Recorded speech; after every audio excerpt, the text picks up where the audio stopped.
if you also think of proteins, so, a lot of people don't think about the animal and how the animal's living and how that's transferring a certain amount of energy to you. So if you think about a chicken or a lamb, think about those thighs that are moving and mobilizing that animal around.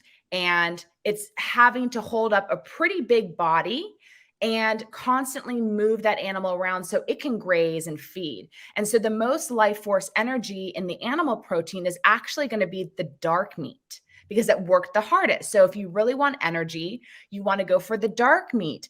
If you don't want as much energy, you go for the white meat. And the white meat is where the animal hasn't moved a lot. So let's take the chicken. So the dark meat is going to be on the thighs and the legs. So, because that is the part of the chicken that worked the hardest. So it therefore holds the most energy. If you look at the chicken breast, which is the traditional white meat that we've all been sold as the cut that you're supposed to eat in order to be skinny and healthy, that breast just kind of sits on that chicken. That part of the chicken doesn't move that much. It's not exerting a lot of energy. Just like any man or woman can look at its own breasts and it's not doing that much. It's not providing energy or working towards moving you throughout the day. So therefore, there's not going to be much life force energy in that section of the animal. You could even take animals in the wild and look at what section they go for first. They usually go for the organ meats first, and then the dark meats, and then the light meats last. So the same should go for us. We're going for life force energy. So we want to eat the organ meats and the dark meat first. The white meat is really leftovers, and we're really eating for energy. Then we're eating for joy and experience and company and ceremony and everything after that. But if you're looking to feel better, just think about where your energy is really coming from. Look at the way the animal lived or the plant grew, and that'll give you some idea of the type of energy you're transferring into your body.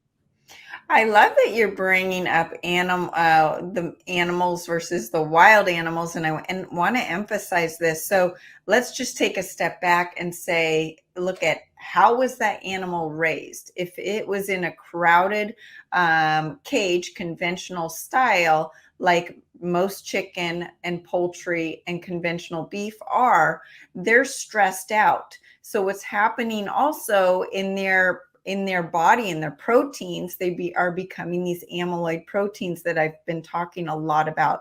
And now, unfortunately, not the chicken's fault, but they have these amyloid proteins that then get deposited in our brain for Alzheimer's and dementia.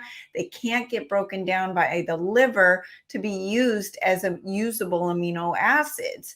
And I'm actually going to be talking on a podcast about the wrong proteins to eat for building muscle. Well, if you're eating these amyloid proteins from chickens that have been stressed out in these crowded environments, this is dead. This is stressed out meat, right? So aside from the amyloid proteins, these chickens are stressed. So what type of energy are you taking in when you're eating that stressed animal, right?